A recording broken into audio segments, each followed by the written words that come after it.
It's The List and your boy with Jimmy Van and Sean Ross Sapp. With Jimmy and Sean, sell pills for your dong. Make a fantastic song. Make a fantastic song. And we're live. October 7th. Listen, you boy, 187. It's a landmark moment in our industry, Jimmy. I was waiting for you to say that. Since you were a child, you've been dreaming about what it would be like to someday have a podcast and hit episode number 187. You know, I've often talked about how when I was 5 or 6 years old, I was a big baseball fan, still am.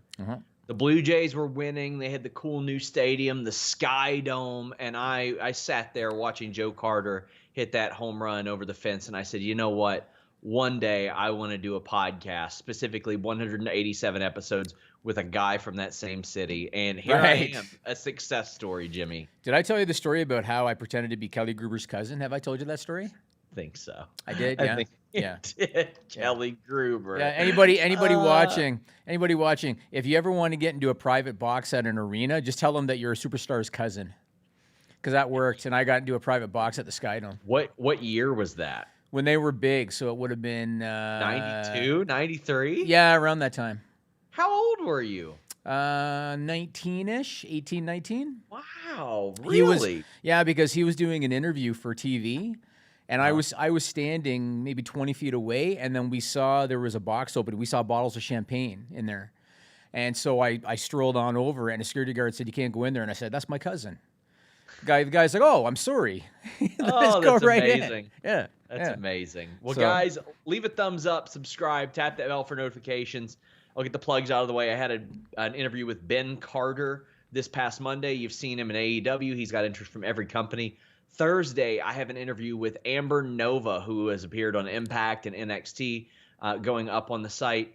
But also Thursday evening, Jeremy Lambert and I did a mock draft in which we had to restart because he made me rage quit immediately. But that's up right now for all subscribers of FightfulSelect.com. Go over there, support what we do here. If you've said, you know what, I love this exclusive news, go support us over there. Pretty soon we're going to be working it into the main site, but still got a ways to go on that. But just go over to FightfulSelect.com. That'll always be the domain. But if you want to support on this show, if you want to get your question or statement read, donate a super chat. We've already got a few of them, Jimmy. Pass it to DJ. Says, does Jimmy have a favorite NFL team? No. I mean, maybe I would say just based on proximity, the Buffalo Bills. Yeah. Otherwise, no, I don't. Tim Traver says, I'm having a super blessed day with my Fightful family. Hashtag faithful to Fightful. Still keeping the movement going. Tim is a lot more nice than me, so he uses FTF in a much different manner. Hey, it's not, what was it called? Swear-free September? Right. No profanity September. I actually got some more supplies on my porch delivered moments before this went on the air. I'm going to be doing some deliveries this week. Big shout out to Ron Patel for sponsoring that. That was very cool of him. Do I still have to match it? Yeah, you do. Okay, just send me an invoice or something. Okay, he upped it to $1,200, by the way. Oh, thanks for telling me. Midway through the month. You might as well just say, by the way, Jimmy, he upped it to $10,000. Yeah, might as well. He would too. That's the kind of guy that he is. Oh, and here's the funny thing. I don't know how often you've heard us mention Jarritos on the Monday show. No. But he said, by the way, order some of that for yourself. So I'm going to drink a Jarritos live on the air Monday. What is it? Is it pop or something? Soda? It is a I think it's Mexican soda with real sugar, and it's actually very good. I tried it last night. It was very good. My wife and I liked it. But Jobber actually sends in a serious question. He says, what is Florida doing? Boy, is that an evergreen question, Jimmy. Any episode episode that we have ever done. Any time of the year, yeah. This could have been right after any stupid people segment, anything. Yep. Just hold on to that question for a minute, and then we'll talk about it. Okay. I know he's talking about the Dolphins, so we'll talk about it. The first thing I want to do is I want to tell a quick story because this kind of, indirectly promotes my charity initiative, Grappling with Grief. So I want to tell you the story. So we're doing a series over there called Heavy Hearts, which is about overcoming obesity. I had, big weight issues when I was a kid. I know on camera when you look at me now, I still got the double chin, but I'm actually in pretty good shape now. But as a kid, I had big issues, so we're doing this series. I met this woman named Joanne Raymond. I heard her story because she was in People magazine. This lady, Sean, she lost over 100 pounds 3 times. Wow. 3 times. And so I reached out to her. I knew that she was living in Pennsylvania, so I reached out to her to do an interview for Heavy Hearts. As it turns out, she's from Toronto. What are the odds of that? Those are pretty wild odds. You talk about small, like just a small world. Yeah. So tomorrow, October 8th, the episode featuring her story is going up on grapplingwithgrief.com. And it's amazing. 100 pounds 3 times. That's just unheard of. And but she did it. And so we tell that story tomorrow. So check that out. Well, it's funny you mentioned that, Jimmy, because I know a thing or two about weight loss. I used to cut weight all the time for wrestling. There you go. And I was dropping some pounds earlier this year because I was getting back in the ring. I didn't want to be as embarrassing as the person that I was going to wrestle. So you know what I did? I can guess. Go ahead. I cut out all the cereal, Jimmy. Well, not all the cereal. Not my friends over at Magic Spoon. You got to have some luxuries in life when you're dieting, when you're getting in better shape. You got to have stuff to help you along. MagicSpoon.com can do that, and you can do it when you use that code FIGHTFUL. I was trying to cut down on carbs, sugar, and unhealthy food, and I'm heading right back there. I'm about to get back in the gym, or at least my gym. And Magic Spoon's going to be a big part of my diet. They got 4 flavors in that variety pack: cocoa, frosted, fruity, and blueberry. 11 grams of protein, 0 sugar. I think it's 3 net grams of carbs in each serving. It's keto-friendly, grain-free, soy-free, low-carb, GMO-free, and gluten-free. I love the frosted and the fruity flavor. Those have been my go-tos now. I started off with the cocoa, and I like that because it helps curb my appetite for chocolate. I love Magic Spoon. You guys need to check this out. They're so confident in their product. It's backed with a 100% happiness guarantee. If you don't like it for any reason, they'll refund your money, no questions asked. I'll ask you personally, what's wrong with you? Is there no pleasing you? Magic Spoon rules. I thank them for sponsoring us. Hit them up at Eat Magic Spoon. I can't tell you how much that helps us. Whenever you all tweet them, even if you don't order it, if you say, hey, I heard about you through Fightful, they know that you become aware because of us. MagicSpoon.com/Fightful. Use that code Fightful for free shipping. Grab a variety pack today. It is well worth it. One of my favorite things about it is when I eat regular cereals, I'll eat like half the box in one sitting. I'm a glutton. I'm not afraid to admit it. One bowl of Magic Spoon fills me up. All that protein, you're good to go. How do they sweeten it if there's no sugar? I'm not sure. I'll have to look in the ingredients, but I love it. It's very good. So should we answer that person's Florida thing? I was going to talk about that later, but we could talk about it now if you want. Do you want to? Sure. Yeah. So I was going to ask you about the latest with WWE traveling again, because there's rumors about WrestleMania, but I guess the first thing we'll address is the thing about Florida. So even though Governor DeSantis gave this clearance, don't expect it to happen. Yeah. But Governor DeSantis, who's got to be one of the worst politicians across America, he gave the Miami Dolphins clearance to fill their stadium for NFL games. 65,000 fans. I looked up the state of Florida, and when it comes to COVID cases, yeah, they're not doing 10,000 new cases a day anymore. They're still doing 2 or 3 a day. Yeah. And so 65,000 is foolish. The NFL is not going to greenlight that. And so I saw that the news stories kind of ran with this, like, oh, the Dolphins are going to fill up their stadium. The NFL is not going to greenlight that. And so that's not going to happen. But Governor DeSantis, one of the worst politicians in the U.S., gave the green light on that. So tell me what you're hearing, because there's a lot of rumors, but nothing official. There are rumors that at the end of this month, WWE is not going to extend their contract with Amway in Orlando. There are rumors that they're looking to do Tampa for Mania again in a big venue. Tell me what you're hearing about plans to travel and get a live audience.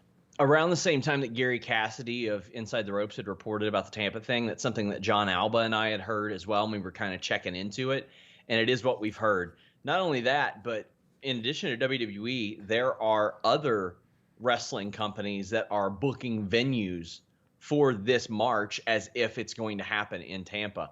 So there are companies that are being proactive in that regard. So a lot of people in the industry are under the impression that it's going to happen. And usually they got a pretty good idea of it if they're going to book like a convention hall or a venue. They're not going to just throw away their money in doing that.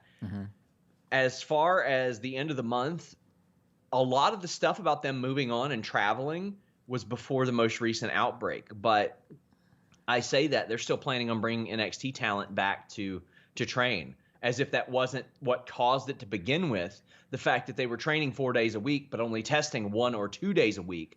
That's how you spread COVID, as we've learned. When you don't have masks around, and you're even when you do have masks around, you're in close proximity, and those droplets are getting transferred. It's just, man. It's not a good idea. Talent that I spoke to did not want to do any additional travel. Many of them already live in Florida, especially Orlando. So for them, it's getting on a plane, flying to another state, traveling around, going into hotels, going into restaurants, because they ain't going to bring their chicken breasts on the plane with them, probably. Probably not. Yeah, then they're got to fly back to Orlando, go through that airport, all the dummies around there, and go back home. And take who knows what to their family. Are they getting COVID tested on their way back? Probably not. They're probably getting COVID tested on the way in. It's a mess. Just stay in Florida. Keep somewhat of a bubble in what you can. What's happening right now with some talent? Because we talked about this last week. Almost the entire WWE roster is either back or they have appeared at some point during COVID. So the guys that do not live in Florida, Bobby Roode being an example, is he staying in Florida right now, or is he flying back and forth to Canada? I don't know. I'm going to find out, but Sunil and Samir Singh haven't been there. And I think they're based out of Canada. Yeah, I'm Vancouver, sure they are. Yeah. Other than that, I think that everybody's been back. Bo Dallas, everybody pretended that they wanted Bo Dallas to come back because of that motorcycle thing. I never had anybody before 3 weeks ago saying, "Where's Bo Dallas? Man, I'm waiting for Bo Dallas. Thought it was going to be Bo Dallas." All of a sudden, Ember Moon comes back, and people are like, "Well, I thought Bo." No, Bo took time off a year ago. It had nothing to do with the pandemic. He's been gone since last November. The Forgotten Sons, it was not related to the COVID thing. I know Jackson Riker's sitting in North Carolina right now, but that's of his own doing. Other than that, Mojo Rawley, I don't think anything's wrong with him. I think that he's fine. Everybody I swear else, he was one of the guys under the mask pretending to be Retribution. I know it was probably him. Yeah, it was. It So might he's have been. around. Yeah. Might have been. Well, yeah, he's fine from what I understand. Well, the other thing that makes me question about the whole plans to travel, furloughed staff is starting to come back. So like Scott Armstrong's back as a referee, Billy Kidman's back, behind the scenes. So that usually is an indication that they're, making plans to do something. Yeah. But I agree. I think it would be really foolish. I mean, we'll talk about it, I guess, in a minute. But the whole Capitol Wrestling Center thing, at least they kind of had pods of live fans. I mean, like it's a start, Yeah. But they'd be foolish. And DeSantis is out to lunch. I wouldn't even listen to that idiot. He's a fool. Man, He is, so and I know dumb. there's going to be pro-Republican shitting on us. I'm not Republican, and I'm not a Democrat. This has nothing to do with the political party. He's an idiot. Yeah. And if he was a Democrat, I'd still say he's an idiot. He cares more about money than the safety of people. Yeah, he's an And idiot. that's a bad mark for a politician. Yeah. Any of them. I don't care what you are. Democrat, Republican. No, I agree. He's foolish. Yeah. Church of Satan. Don't care. Honestly, at this point, if we had somebody representing the Church of Satan, they might win the election. Anyway, I want to move on and talk about the latest with the WWE Twitch and Cameo situation and get the latest from old Sean Ross Sapp. So the last I heard is that they've told talent, hand over your Cameo accounts now, hand over your Twitch accounts at the end of October. That's the last I heard. And they had previously established the date of October 2nd as the deadline, and now, of course, we're past that date. What's the latest you've heard on this? Because two things quickly. Roderick Strong closed his Cameo account, which may or may not be related to this, probably is. The other thing was Alexa Bliss, her account, it's still under her real name, Lexi Kaufman. Mm-hmm. She's now using a WWE photo, and she increased her price to $400. And so I'm wondering now if that's all happening because WWE is now taking a hold of her account. Because if they have, wouldn't they just put Alexa Bliss's name back up there? You know? Yeah. So what's the latest you're hearing on all this? I'm hearing that they're being very vague about a lot of this stuff. I wouldn't expect to see pro wrestling tees stores or anything like that up either. But if it's under a former gimmick, I don't know why they wouldn't be able to. Like, I get it. If Johnny Gargano is out there selling Johnny Gargano shirts on pro wrestling tees, that's an issue. Even though he used that name before, WWE trademarked that sense. I get it. While he's under their employ, that's just the way it works. Cameo and Twitch are, I mean, I think Big E may have switched platforms, but I saw another one using another WWE image. And I'm like, why? Why? Get ahead of yourself. Don't do that. WWE is going to run their own Cameo. They've got their own Twitch. They just never promote it. But, yeah, they're not very clear with some people. There are a lot of people who don't have any idea what's going on. I know Andrew Yang claimed that people were being forced to sign new deals. I don't know who told him that, but I have not been told that. In fact, I've been told, no, I've not been forced to sign a new deal by a lot of people. However, there have been discussions of that. And quite frankly, if WWE wrestlers are not using WWE IP, then there's no way WWE can realistically prevent them from doing this. I've been in touch with a contract attorney about this, and there's no realistic way unless they agree to an amendment or a new deal. I posted that on Twitter. Somebody asked me the other day about how can they get talent to sign new contracts. I responded and I said, I think it's probably an amendment. And I have experience with this. So if you want to do things, proper and legal, let's say you have an employee and he's got a certain title and a certain salary, and then he moves over to, say, a different division, new title, new salary. If you want to do it proper and legal, they're supposed to sign an amendment. And the way it works is that their existing terms and conditions still apply, but you sign an amendment to reflect any changes like that. And so in this situation, that's probably what WWE would do is try to get guys to sign amendments. Yeah. And what WWE is trying to do, they're trying to make the money back on these big downsides they started to sign a couple years ago. Jimmy, a point that would be pretty interesting to you, those big Saudi payoffs we heard about, a lot of people aren't getting Saudi payoffs because those are going into their downside. Really? So, yes. So while a lot of them, we hear about these giant downsides, really they're making maybe a little bit more than they would have otherwise. It's just that money is guaranteed now. Right. So, yeah, I talked to multiple people that were like, we didn't even get a Saudi payoff because of that. I mean, another question that I've been asked is what happens if they don't sign?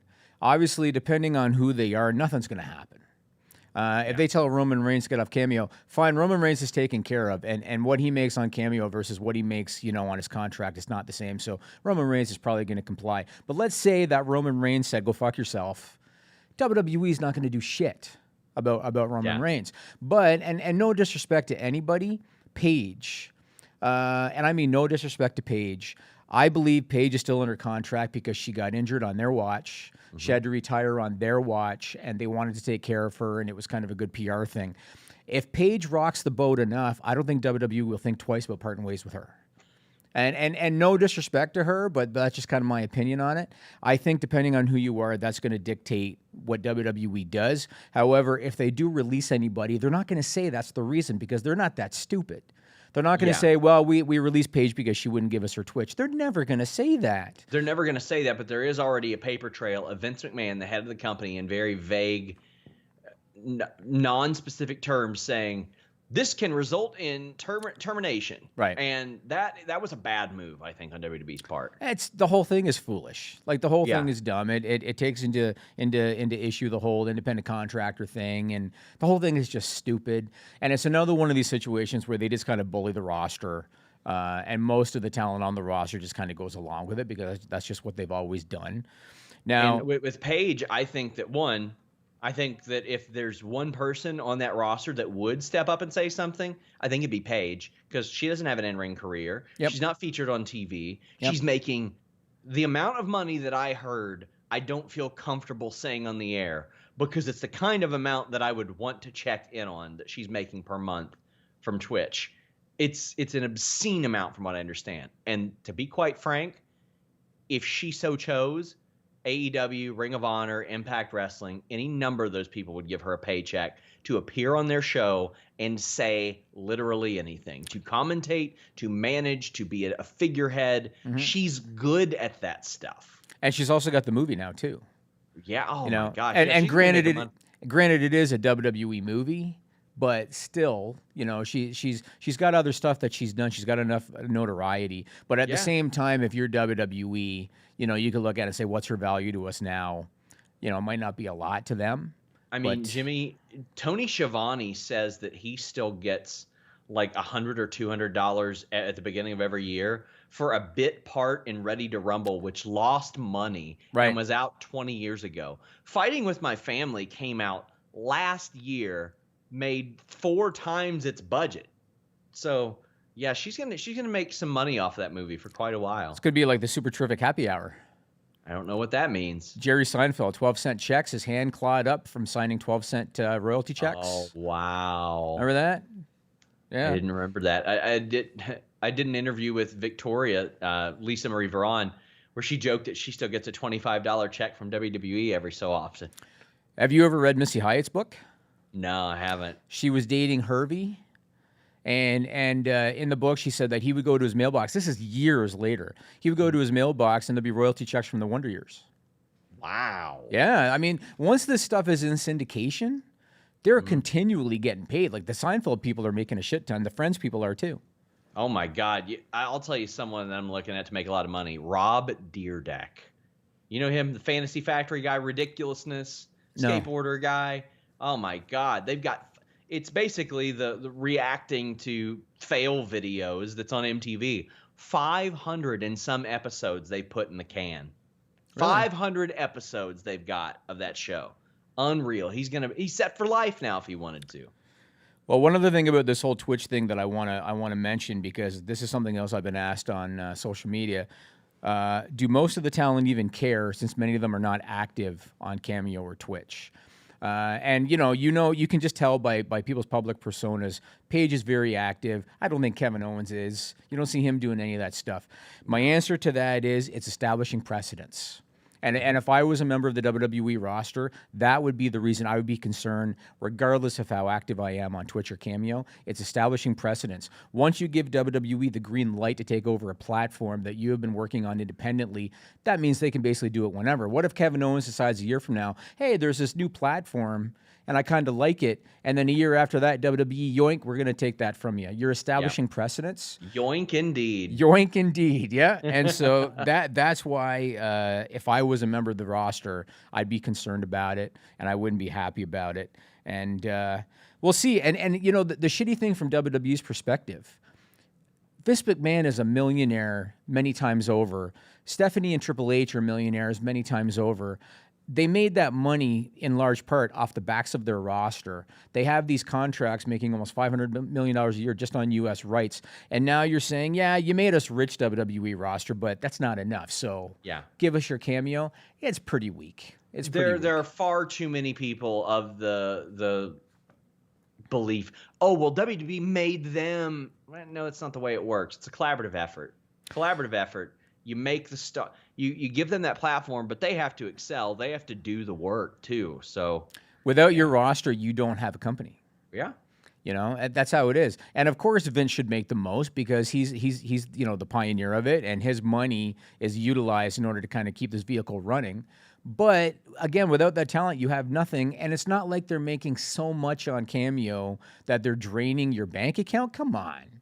Yeah. Like a few $1,000 a month, whatever it is, like, it's really not that big of a deal, but they're making it a big deal, of course, because they want to create their own. And the whole thing is just a really bad idea in terms of what you're doing to your morale. It's a bad look. Yeah, it is. It is. Moving on to some super chats. Okay, go ahead. Throwback 27 says, thank you for helping me today, Sean. Thank you, Fightful. Yeah, glad that worked out for you. Tim Traver says, another home-cooked meal this weekend. Not sure what I'm cooking for dinner. My wife is cooking steak tonight. Your wife cooks steak? Yeah, of course. I barbecue steak like a normal man does, Sean. Well, she does too. I mean, cook. Well, it's the same thing. You can cook. It's. I'm just busting your balls a little bit, Sean. It's a synonym. We're Busting actually your going to watch balls. the vice presidential debate tonight. Enjoy some steaks. I think now I know you don't pronounce her name Kamala. It's Kamala, right? Yeah. Kamala. She's Yeah. gonna trounce Pence, I think. When I Gonna first trounce heard him. of her name, I was immediately like, "Oh my God, is she related to the?" But I did too. Not because of the Kamala name. Her last name is Harris. Yeah, which is yeah. His James Harris's last name, but they're like not that different, not that far off in age. They're like 8 years apart or something like that. What? Yeah. How old is she? Older than you'd think. She looks really good. She's 55. Okay, I would not have thought that she. Not that 55 is old. No, but, no, but not at all. But no, I wouldn't have thought she was that old. she's 55, and Kamala, the wrestler, was 70. So I mean, There is a when bit of a I thought that, I was like, maybe a niece or a daughter or something. No, just a circumstance. But we also have a super chat from Cot Young saying, "Hey Sean, I'm a student journalist wondering if you are looking for any writers. It's just fun for experience, no pay. Love the content, mate." I always say I'll never ask anybody to work for free. If they volunteer to work for free, we probably got something that you can do. We're always looking to have people develop like that. I mean, we've had a lot of people that ended up on our paid staff like that as well. So email me and we'll figure something out.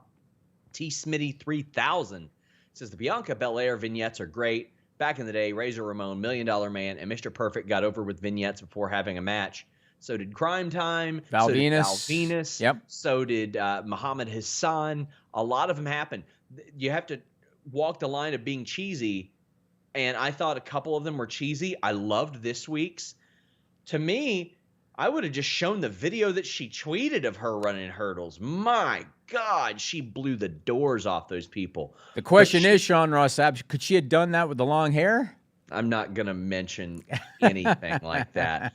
But I got to say, she's a smart, brilliant, athletic woman with natural charisma and a star quality.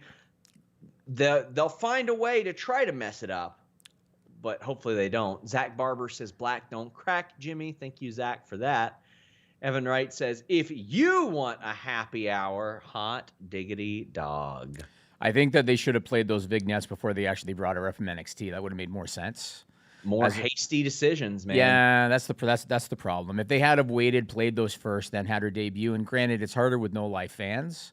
Yeah. But it would have gotten over more than you've already been on TV. You had the thing with Zelina. Now we don't know what to do with you, so we're playing vignettes. That's basically what's happening.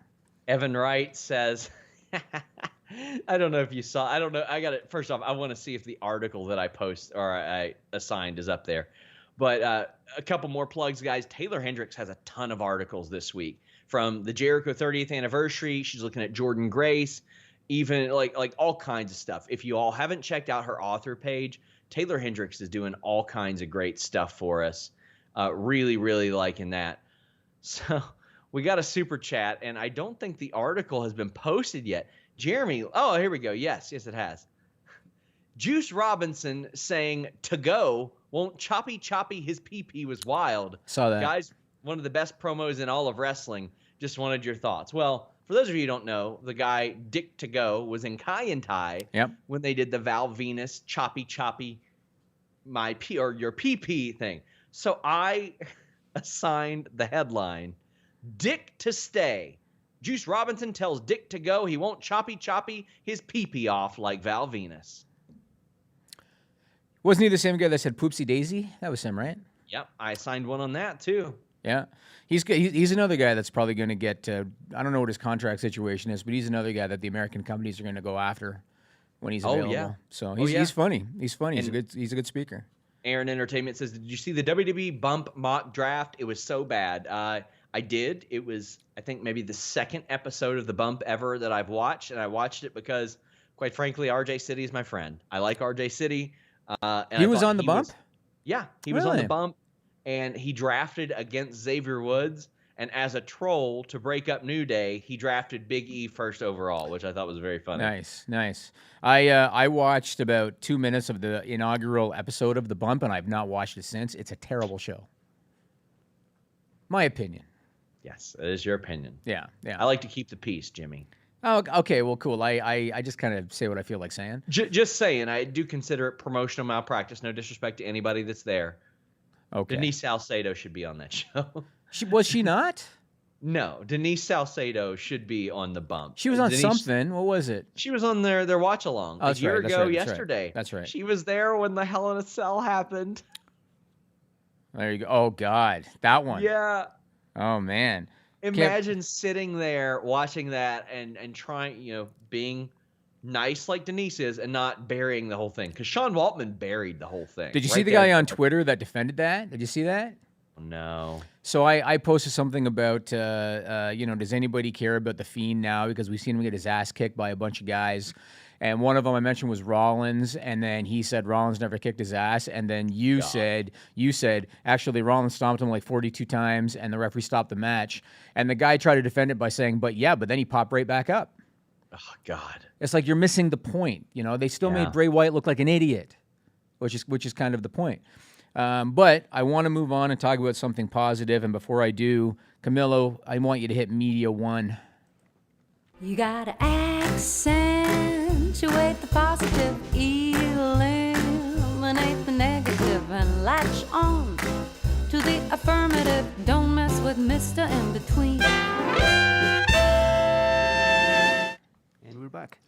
Figured I should get more use out of that than 1 week since my team put effort into it. Yeah. So Retribution, Sean. For the first time, I'm interested in Retribution. Me too. Yeah. I do you think they're going to tie the hacker deal into this whole thing? They better. I've got about 1,500 words in the can waiting to release on this.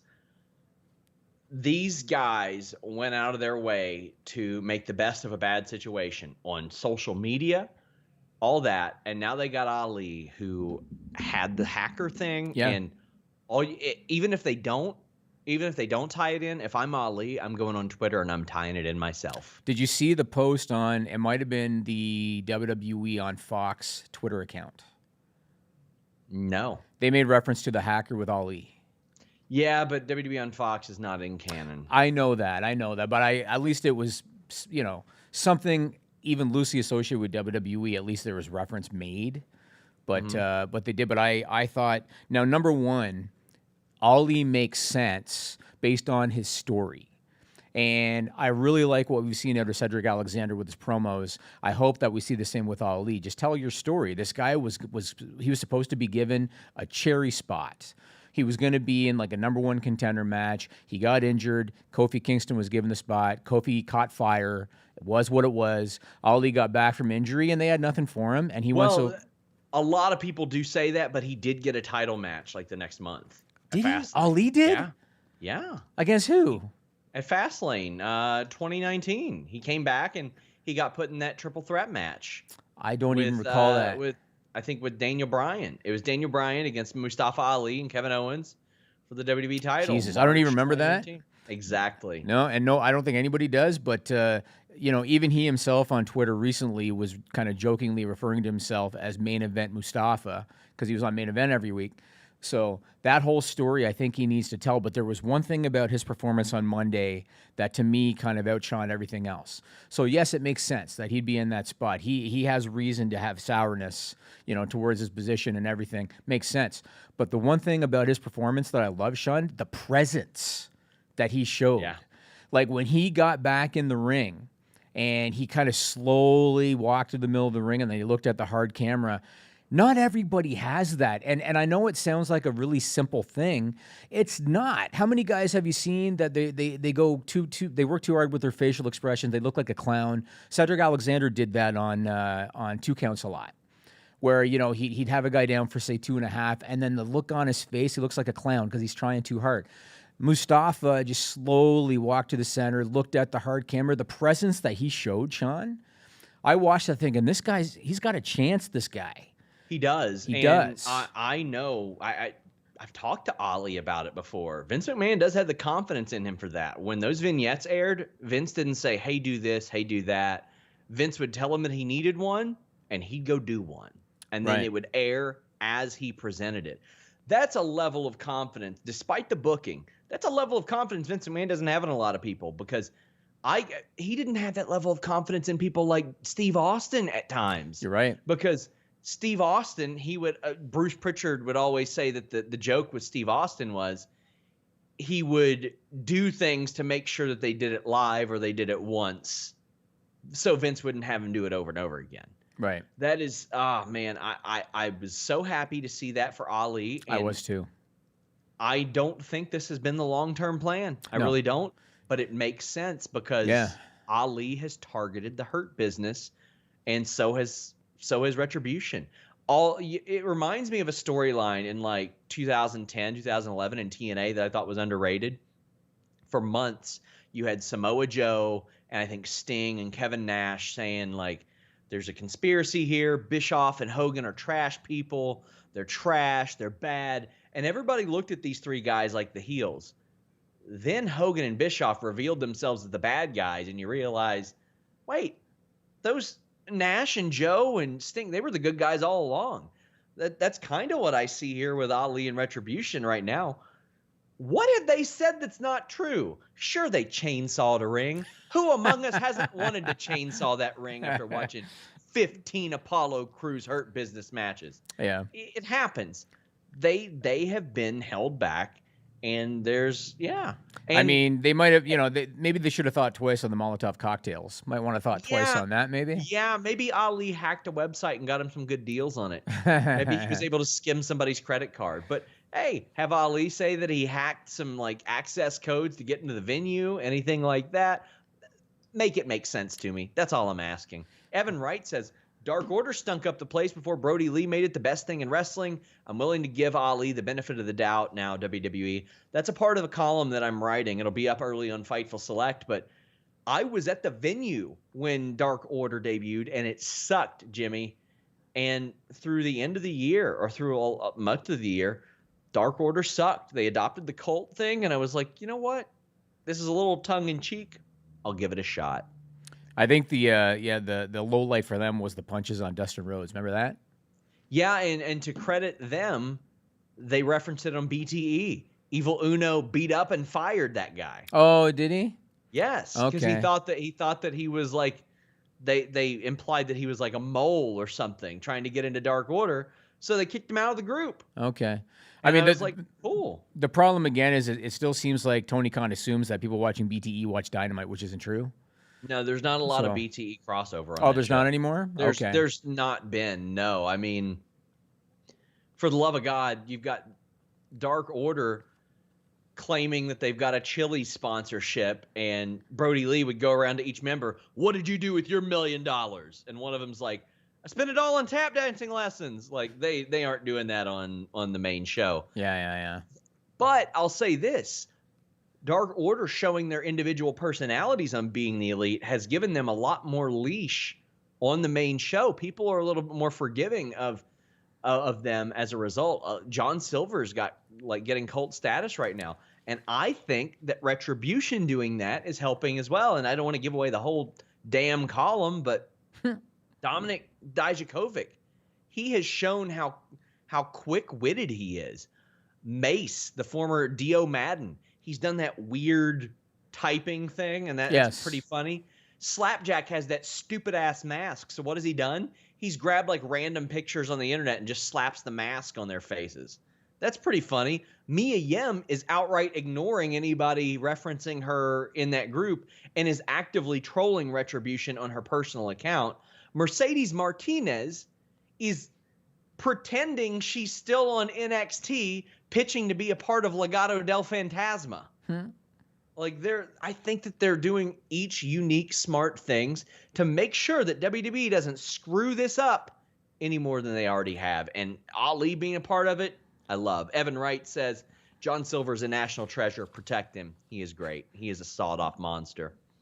Did you notice that Mace is kind of continuing to evolve his look a little bit? Like he changed his gear. Did you notice that? Yes. I was watching him on Monday, and you know the first thing that popped into my head watching him? What's that? The Predator. You know the Predator alien? Yeah. Put the Predator alien next to the way Mace looked on Monday. Tell me that there's not similarities. Yeah, I like it. I mean, I would bet there. money if you could talk to Mace. I would bet money that he has emulated his look from the Predator. Yeah. Okay, let's talk about NXT. So my first question for you is, what did you think about the Capitol Sports Entertainment Center? I liked it. I liked it a lot. I thought it looked a lot better than the Thunderdome. Really? Because the they had pods? fans around the ring, and the Thunderdome videos were up higher, so they're not right behind the wrestlers, distracting as much. Yeah, they had the fence there and everything too. And I thought because they have actual fans, the ambient audio kind of settled in through the middle part of the show, and I liked it a lot more. It makes too much sense for them to not have their own sound stage in that building, Jimmy. Do you think that when WWE wraps up the month with Amway, if they don't renew, that depending on the landscape, they might just go back to the Performance Center with Raw and SmackDown? I think so, but Triple H has way less money than Jimmy. Triple H says that they're not going to, or that he doesn't think that they should. Oh, he was asked that question. Yeah, he was asked that question. He said that he likes the different feel and all that. Okay. Now, this might not even be anything, and maybe I don't even need to mention it. What were your thoughts on them calling it the Capitol Wrestling Center, considering that Vince McMahon for years has tried to shy away from the word wrestling?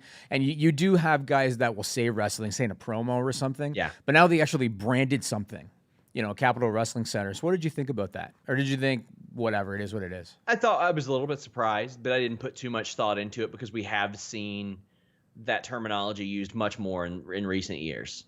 Okay, and do you know what Capitol Wrestling was? Yeah, it was a company that existed and became WWE. Yeah, well, it was kind of the parent. Yeah. And it was sold to Titan. So the assets of Capitol Wrestling were sold from Vince's dad to Vince to Titan. So it's kind of from one parent to the other kind of thing. Well, that's the thing. I was surprised the Thunderdome wasn't called like the Titan Dome. Which a lot of people said that. Yeah. And you and I spoke on this podcast about it. I bet you a lot of people don't even know what Thunderdome is in terms of like the Mad Max movie. And didn't you ask Denise and she didn't know? Yeah, she had no idea. And she's not alone. I think a lot of 20-somethings have no clue that Vince McMahon did not actually create the name Thunderdome.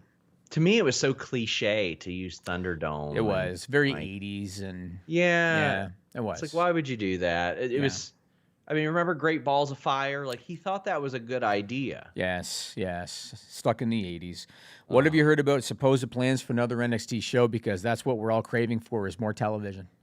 Yeah, so I talked a little bit about this on the Backstage Report and the Monday Night Live show I do with Kenny McIntosh on Inside the Ropes, but this has been something that's been talked about for a very long time, and they actually filmed a pilot for it last summer. But there were a lot of wrestlers that were like, I don't know if this would really benefit me. It was originally pitched as NXT Underground, but the only similarities would have been that it was like PC Underground or something like that. But it was going to have a darker, grittier setting, and there would be some people around the ring.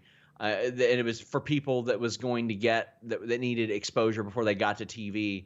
But it got put on the back burner. I know that some in the company thought that it was too much like AEW Dark. And the thing is, they had this idea before AEW Dark, but they were taking their time putting it together. I had heard about a month and a half ago that they were talking about it again. And the idea would have been to put a lot of the Evolve names that got signed on there as well. But I don't know what the new breakout or the outbreak of COVID, the outbreak of COVID would do to that. But it has been discussed in recent months. And I just don't think we need any more TV unless it's just Me another either. network show, Me either. I mean, we're now 2 weeks without Raw Underground. So it looks like that might already be done. Well, they referenced that on Monday, and they want to keep it going, but right now it's an unnecessary risk. Right. Okay. Evan Wright sent a super chat, and he says, any crazy New Japan matches you'd want to see if the Forbidden Door opens again? Maybe FTR versus GOD, Darby Allin versus Hiromu, Ricky Starks versus Juice. Any thoughts? I definitely want to hear Ricky Starks and Juice just talk to each other. Here's one for you. Omega and Okada. Give me that 10 times. Give me that more. But really, I would like to see like sort of like a Team New Japan against a Team AEW. I think they've got enough star power to do that. But FTR versus Roppongi is one that I would really, really like to see. That stands out. But if you subscribe to FightfulSelect.com, I've got an exclusive. I've been talking to wrestlers from New Japan and AEW all week about what they think about Harold May getting ousted and if it will help things. Subscribe to Fightful Select. I wouldn't mind seeing Omega and Ibushi reform a team and go after the titles. Yeah, I would love that. There's a lot of stuff they could do. A lot. To me, it doesn't make any sense not to. Right, I agree. It's a win-win on both sides. Again, not to give away what's behind the paywall, subscribe to FightfulSelect.com. But one wrestler in New Japan was telling me, gosh, it would help out New Japan financially, AEW financially, and the wrestlers financially. So that seems like it's a pretty good deal to me. I agree. Yep, I agree. Let's talk about the old WWE Draft. It's hard to get excited for this because they've already had a talent appearing on both shows. You had Braun Strowman on Raw 2 or 3 weeks in a row. Kevin Owens was on SmackDown. Bray Wyatt was on Raw. Dana Brooke and Drew Gulak already got moved over to Raw. But they're starting it anyway on SmackDown this week. What are your expectations for this? I think based on what we've already seen, it's pretty clear Braun's going to be a Raw guy. I don't know if they're going to do Bray to Raw or KO to SmackDown, but I think one or the other is going to happen.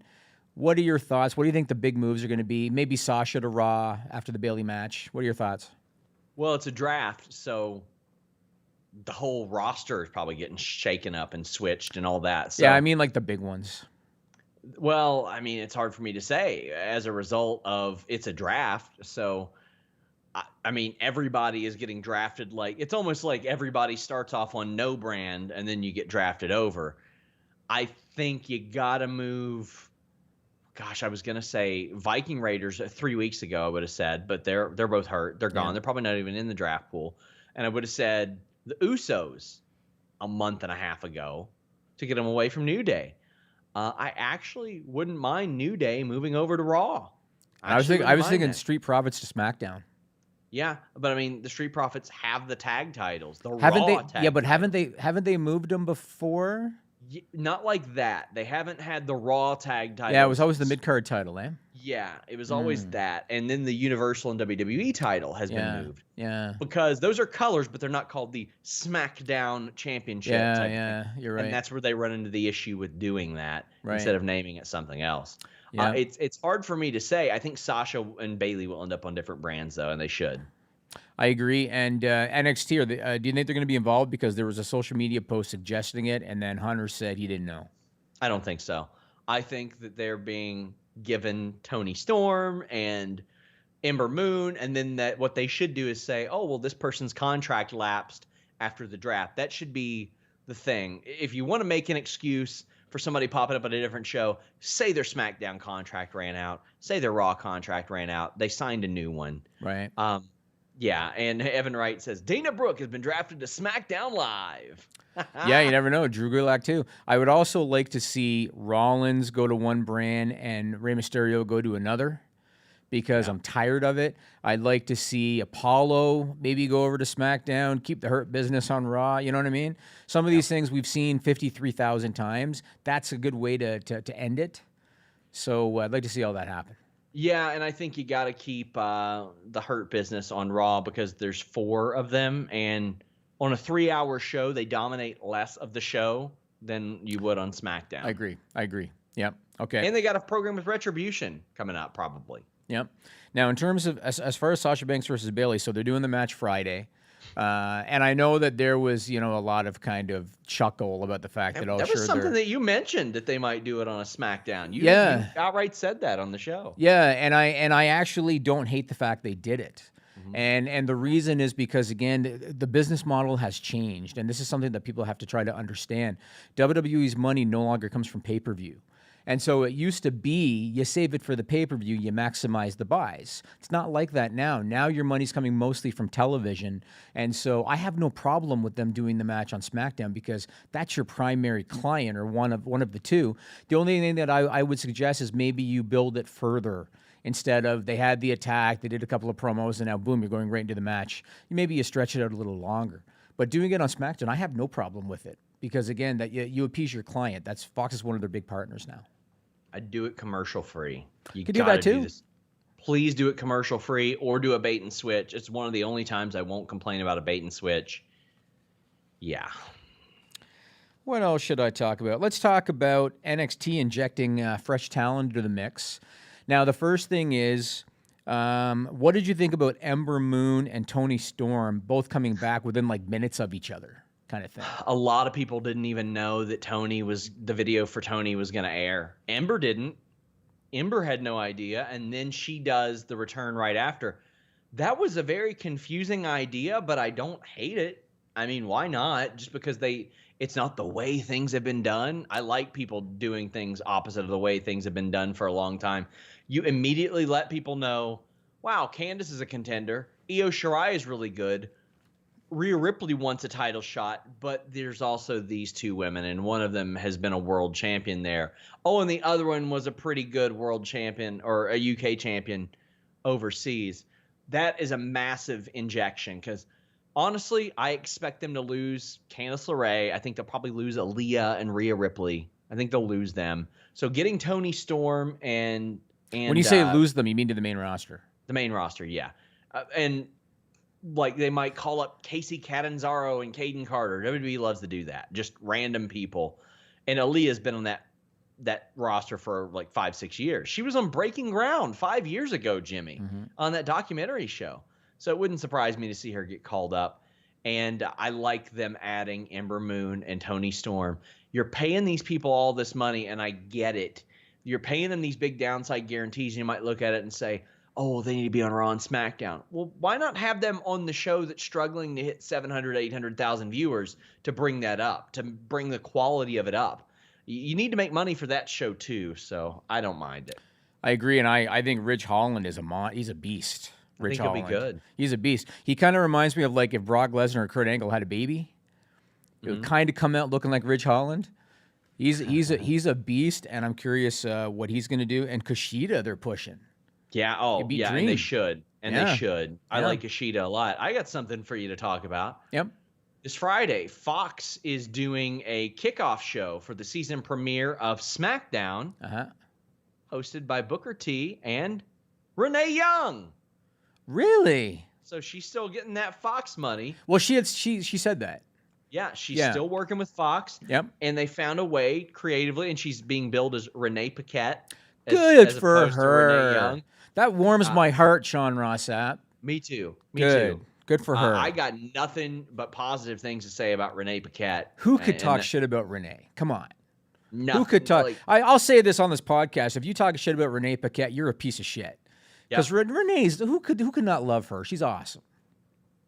And I'm all for that. I think it's a good idea from Fox. Why not? It'll outdraw whatever else you had there. It's probably very low cost, and you're getting some of your money back on Renee Paquette. Good for her. Good for her. Yeah, she had indicated she still had a relationship with Fox. Yes, but that's good, and that's on the main Fox network.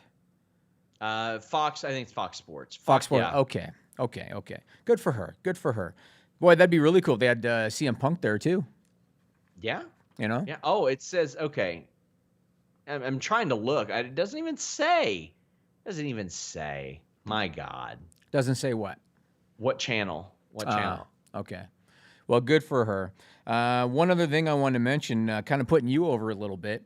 You had suggested that WWE bring back Halloween Havoc, and they're doing it on October 28, head-to-head with AEW Dynamite. Did you see the guy? There was a guy that posted it on Twitter. This is before they ever announced this. He posted it on Twitter. If WWE brings back Halloween Havoc, here's an idea for a logo. And basically what he posted, that's exactly what they did. Yeah, a guy that follows us by the name of Juan, really good dude. Yeah, that is exactly what they did. Identical to what he posted. And to me, it's like, why wouldn't you bring back Halloween Havoc? If you've got the IP, I agree. It is a familiar thing. There are... How many people have I seen forever say, I miss sets. I miss unique sets. Well, by God, you're probably getting one right here. It might just be a pumpkin and a Titantron, but you're getting a set here. Implement this stuff. Why not? I'm all for it. And it was so funny because there was somebody in the Fightful Facebook group. Go ahead and give that a clickety-clack, guys. We don't promote that a lot, but he's like, all these people mad about Halloween Havoc, and everybody commented, what the hell are you talking about? Nobody's mad about that. They think it's a good idea. Yeah. I thought they'd do it this week to counter promote the 30th anniversary or the 1 year anniversary, whatever it may be. I still have some fond memories of Halloween Havoc, like when Barry Windham dressed up as Sting. Oh yeah. Remember that? Oh, So yeah. I mean, there's stuff, there's concepts and brands that they should utilize. Like, why don't they do Battle Bowl? Battle Bowl was cool. Why don't they do it? I think it was cool. I liked it. I think it was cool. It's a good way to kick off feuds and all that. Yeah. They would have like the roster sitting there, and then they make them come together. Yeah, I liked it, and you know, a lot of it is because Vince doesn't want to use stuff that he didn't create. But Battle Bowl was good, man. I would use it. You know. Rob Bookin says, JV, your thoughts on Eddie Kingston? He's okay. He's okay. I mean, he's a decent promo. Decent promo. He's I saw him cut a promo on a cookie and a bag of Sour Patch Kids. Oh, did you? Okay, I haven't seen that. He's okay. I'm glad he's getting an opportunity. I hate to use the term indie-rific because I don't want to be disrespectful to anybody, but sometimes you can see a talent, and we've talked about this with people in NXT. Sometimes you can see a talent and you know that they're not going to do well on the main roster. You just know it.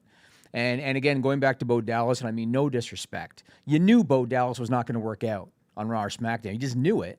Yeah. Because it wasn't the kind of character that was going to work on that roster. I look at Eddie Kingston, I can see why WWE didn't give him a chance. And I mean no disrespect to Eddie Kingston. I can see why WWE didn't give him a chance. So, but I'm glad AEW is. You know? Yeah. Zach Barber sends a really dumb super chat and says, no issue with WWE using a dead man's father against him? I don't know the reference. About Dusty Rhodes using old WCW thing. Like, I get it. Some of those stuff, like Great American Bash, it was very transparent. Halloween Havoc, not so much. No, I have no Not problem. so If anything, you're honoring his legacy. I have no problem with that at all. Don't know if you know, Zach, when Halloween Havoc started, but it was October of '89. Do you know where do you know where Dusty Rhodes was in October of '89? He's just a common man. Yeah, he was sitting in WWF. So, like, listen, guys. I've got this one guy on our Q&A show. I don't even want to give him the publicity. But he'll say stuff, like he'll frame questions that's like, oh, Tony Khan and his Mark conference calls. And I'm like, Mark conference calls? Triple H does 15, 20 of them a year. Like, it'll be like little things like that, and then the next week it'll be like, oh, you took issue with me saying a Mark conference call. Well, yeah, because it was very clear what you were doing. They're just looking to pick a fight, Sean. Looking to pick a fight. And then this week, he said, well, I don't hear you saying stuff like Fightful.com on the Tony Khan calls. And it's like, well, we do those to watermark the calls. That way other outlets don't just steal our shit that we're recording. You don't have to do that with AEW because they send copies of the calls out to people. Also, Tony Khan's only done one of them ever. So you're talking about like 20 Triple H calls a year compared to one Tony Khan call ever. My God, guys, you all would have been so just hurt in your hearts during the Monday Night War era.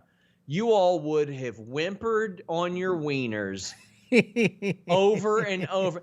Oh my God! The Jeep! A Jeep! What? Jim Cornette said, what about Roddy Piper and Hulk Hogan? How could he should focus on himself? A billionaire, Ted? Remember Sean Waltman's promo when he returned to WWE? He cut the mustard, Jimmy. The mustard was cut. Oh, no.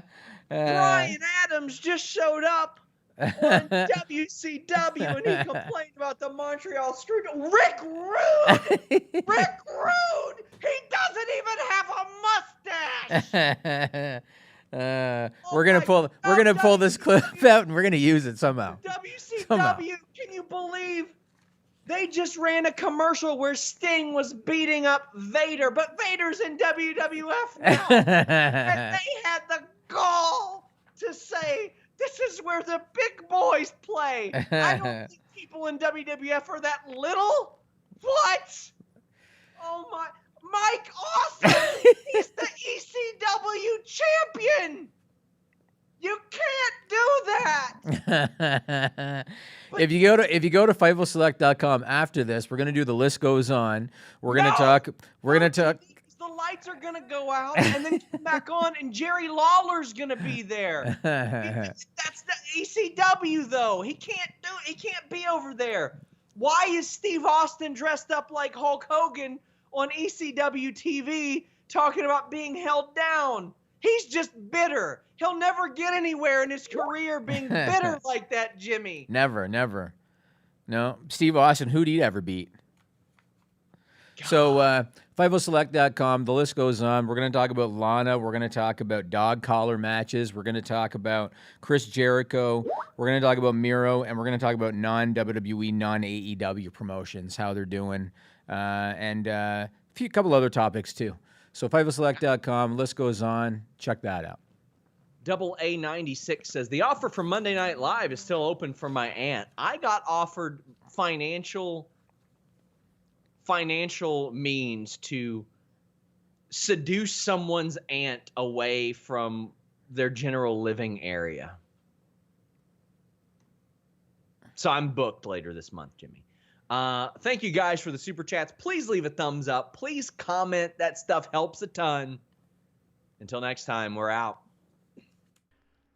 Subscribe to Fightful on YouTube for the latest exclusive podcasts, interviews, and news across boxing, MMA, and pro wrestling.